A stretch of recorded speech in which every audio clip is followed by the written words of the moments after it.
Pukul 6 waktu Indonesia Tengah. Inilah Radio Republik Indonesia Bau-Bau dengan Warta Kepton. Berita seputar Kepulauan Buton.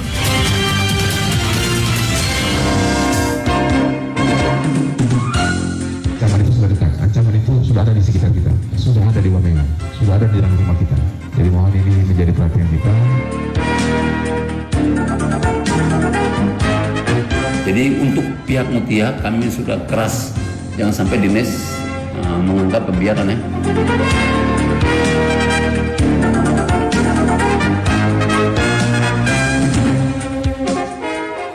Selamat pagi pendengar, dari kawasan Bukit Pulau Indah kami sampaikan pokok-pokok berita. Wali Kota Bau-Bau Laude Ahmad Monianse ingatkan ancaman mikroplastik ada di sekitar kita. Dinas PUPR Kota Bau-Bau melayangkan surat ultimatum atau peringatan terakhir kepada salah satu penyedia pembangunan jalan lingkar. Pendengar, inilah Warta Kepton pagi hari ini, tepatnya Sabtu tanggal 10 Juni 2023 bersama saya, Bu Zuda.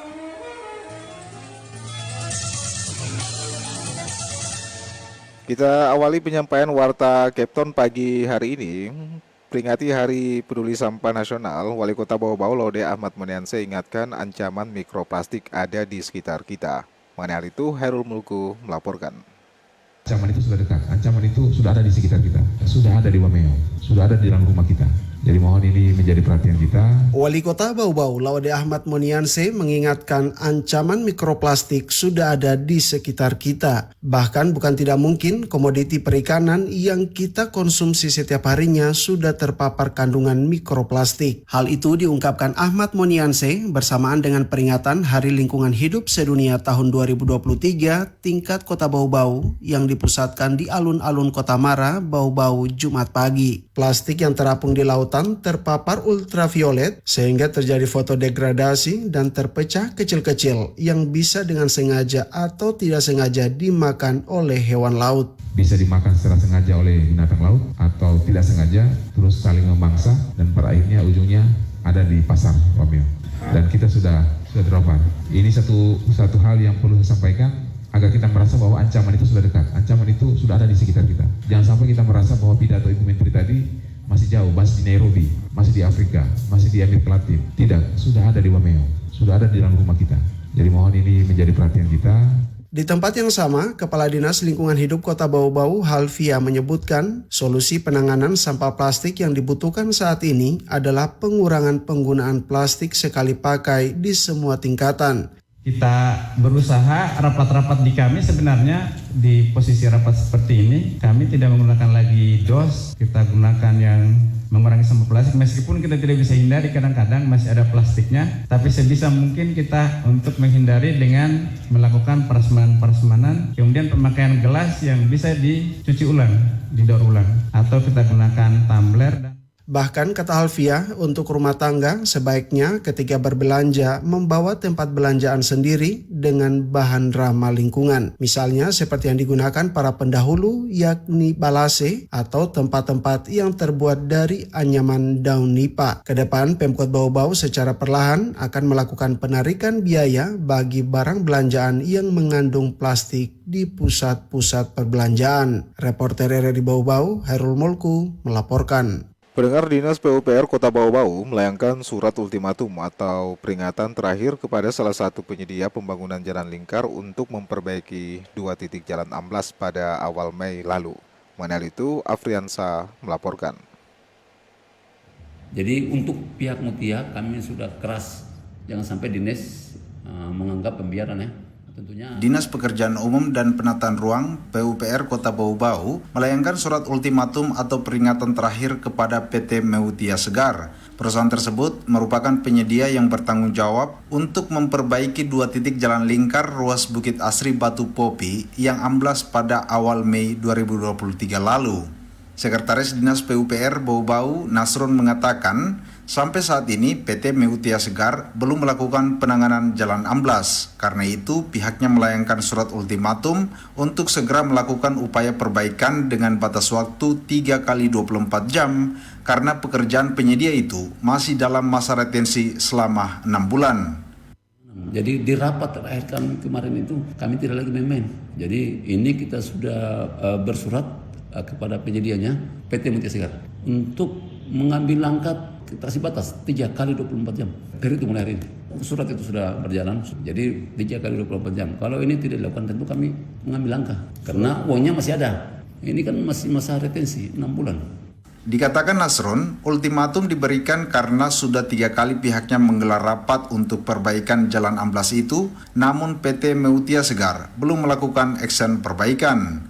Jadi untuk pihak Mutia kami sudah keras, jangan sampai dinas menganggap pembiaran ya. Tentunya dari tahap proses longsor sampai sekarang itu sudah 3 kali kita rapat.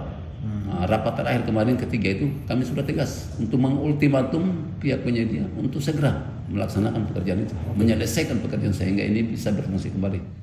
Nasrun mengatakan terdapat 3 titik jalan lingkar amblas akibat curah hujan tinggi pada awal Mei lalu. 1 titik jalan amblas menjadi tanggung jawab PT Merah Putih berada di ruas Bukit Asri, Kaisabu Baru. Namun kata Nasrun, PT Merah Putih sudah melakukan langkah penanganan yang diperkirakan rampung dalam waktu dekat ini. Reporter RRI Bau-Bau, Afriansah melaporkan. Pendengar, peringati Hari Lingkungan Hidup Sedunia tahun 2023, pemerintah Kota Bau-Bau gelar aksi kerja bakti massal di sejumlah titik. Mengenai hal itu, Hairul Mulku melaporkan. Kalau kita belum bisa mengurangi penggunaan bahan plastik, paling tidak kita punya kemampuan untuk bisa mengurangi dengan cara mengumpulkan sampah plastik agar bisa digunakan secara ekonomi. Pemerintah Kota Bau-Bau ikut memeriahkan peringatan Hari Lingkungan Hidup Sedunia tahun 2023. Kepala Dinas Lingkungan Hidup Kota Bau-Bau, Halvia, menyebutkan peringatan Hari Lingkungan Hidup Sedunia dirangkaikan dengan sejumlah kegiatan, utamanya kerja bakti massal yang dilakukan di sejumlah titik seperti di Jembatan Beli, Pasar Wameo dan Pasar Karya Nugraha, kawasan ruang terbuka hijau Kota Mara, kawasan Benteng Wolio, termasuk di seluruh kelurahan sekota Bau-Bau. Aksi bersih-bersih ini tidak hanya menurunkan para petugas persampahan, namun turut melibatkan OPD hingga stakeholder lainnya yang diestimasi mencapai 2.000-an orang.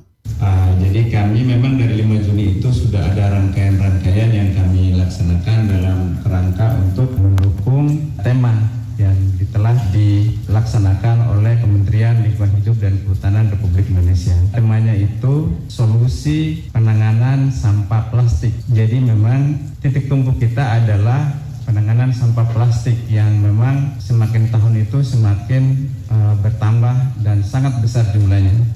Sementara itu, Wali Kota Bau-Bau Laude Ahmad Monianse mengajak seluruh pihak untuk bersama-sama meningkatkan kesadaran dan mendukung program pemerintah dalam mengurangi penggunaan bahan-bahan plastik. Sedapat mungkin pada kegiatan-kegiatan yang diprakarsai oleh pemerintah, setiap selesai digelarnya acara, sampahnya segera dikumpul, khususnya sampah plastik agar dapat dimanfaatkan secara ekonomi. Kalau kita belum bisa mengurangi penggunaan bahan plastik, paling tidak kita punya kemampuan untuk bisa mengurangi dengan cara mengumpulkan sampah plastik agar bisa digunakan secara ekonomi. Saya melihat di beberapa acara biasanya, apalagi acara yang sifatnya massal, kalau sudah selesai kita lihat botol-botol minuman mineral tersebar di mana-mana dan kita tidak pernah merasa bahwa itu sebuah ancaman. Kita anggap saja mereka sahabat-sahabat yang juga ikut keramaian, sehingga tidak ada satupun yang berupaya untuk mengambil 1-2 untuk menyimpannya di tempat yang lebih aman buat lingkungan. Diketahui, tuan rumah peringatan Hari Lingkungan Hidup Sedunia tahun 2023 berpusat di Pantai Gading dengan tema sentral solusi untuk polusi plastik dan mengusung kampanye #BeatPlasticPollution. Reporter RRI Bau-Bau, Hairul Mulku melaporkan. Anda sedang mendengarkan Warta Kepton, berita seputar Kepulauan Buton. Pendengar, jelang Lebaran Idul Adha, persentase pemberian vaksin PMK terhadap ternak sapi di Kabupaten Buton Tengah capai 30%. Cuaca hujan jadi faktor penghambat pemberian vaksin di Kabupaten Buton Tengah. Selengkapnya reporter RRI Bau-Bau, Waude Nurliani menurunkan laporannya. Program vaksinasi penyakit mulut dan kuku atau PMK terhadap ternak sapi serta pemberian IRTEK berupa anting di telinga masih menjadi prioritas bidang peternakan Dinas Pertanian Buton Tengah untuk digenjot hingga pertengahan Desember mendatang. Hingga menjelang Lebaran Idul Adha, aktivitas pemberian vaksin masih berlanjut. Tercatat capaian pemberian vaksin di negeri 1000 goa tersebut sudah 30% dari target 6.000 ekor sapi yang harus mendapatkan suntikan. Kepala Bidang Peternakan dan Kesehatan Hewan di Dispertan Buton Tengah, Pemran mengatakan, sejauh ini hambatan pemberian vaksin hanyalah cuaca. Saat musim hujan, sapi ternak warga cenderung berada di kebun yang jaraknya jauh dari perkampungan sehingga menyulitkan akses petugas. Meskipun baru 30%, namun Pemran mengklaim capaian tersebut termasuk tertinggi di Sultra. Dirinya optimis memasuki musim kemarau ke depan pihaknya dapat mengejar target tuntas vaksinasi PMK hingga Desember 2023. Dari populasi 6.000 itu dikurang 2.000-an yang kita sudah vaksin, kisaran 30%. Kita masih termasuk tinggi lah untuk wilayah Sultra. Kondisinya di sana itu, kalau musim hujan memang kita agak terhambat. Tapi kalau kemarau bisa lebih cepat itu karena sapi-sapi yang dari gunung dari mana pada pulang semua di pemiliknya. Jadi kesempatan di situ untuk kita vaksin kalau musim kemarau. Jadi karena ini menghadap kemarau, jadi kemungkinan bisa dikejar karena akan banyak kembali sapi-sapi yang dari gunung itu. Lanjut Pemran, akselerasi vaksinasi PMK terus digenjot pihaknya untuk melindungi sapi-sapi di wilayah Buteng dari penyakit yang punya dampak besar terhadap kerugian ekonomi masyarakat. Vaksin PMK akan diberikan sebanyak 3 kali dengan interval waktu dosis pertama dan kedua 1 bulan, sementara jarak vaksin kedua dan ketiga selama 6 bulan. Sementara itu, populasi sapi di Buton Tengah mencapai 6.000 ekor lebih, tersebar di 7 kecamatan, 10 kelurahan, dan 67 desa se-Kabupaten Buton Tengah. Ribuan dosis vaksin pun dari provinsi masih tersedia untuk mencapai target sapi bebas PMK tahun 2024 mendatang. Wadi Nurliani, reporter Bau-Bau melaporkan. Pendengar, kita beralih ke berita yang terakhir. Dinas Pertanian dan Ketahanan Pangan Kota Bau-Bau akan memasifkan program kedai atau kebun dapur ibu di semua kelurahan sebagai upaya menekan beragam masalah yang dihadapi daerah. Kepala di Pertan Bau-Bau, Muhammad Rais, mengatakan program kedai yang belum lama ini dilaunching bersama dengan Ketua Tim Penggerak PKK Bau-Bau, POD Nursanti Monianse, adalah program penanaman sayur-sayuran untuk memanfaatkan lahan kecil dengan sistem bedengan maupun juga wadah tanam polybag. Menurut Rais, program yang digalakkan bekerja sama tim PKK dan Dasawisma ini dinilai mampu menekan berbagai masalah daerah, antara lain inflasi, stunting, kemiskinan, dan mendukung program Kota Sehat. Sebelumnya, kata Rais, program kedai telah melakukan panen perdana pada Maret lalu di kebun PKK Kecamatan Sorowulio, dan hasil panen berupa cabai keriting, cabai besar, jagung pulut, dan daun bawang. Rais mengatakan program kedai sudah berjalan 8 kecamatan sekota Bau-Bau. Ke depan, dengan dukungan anggaran, pihaknya akan membagikan bibit tanaman di tingkat kelurahan sehingga program kedai bisa berjalan di semua wilayah.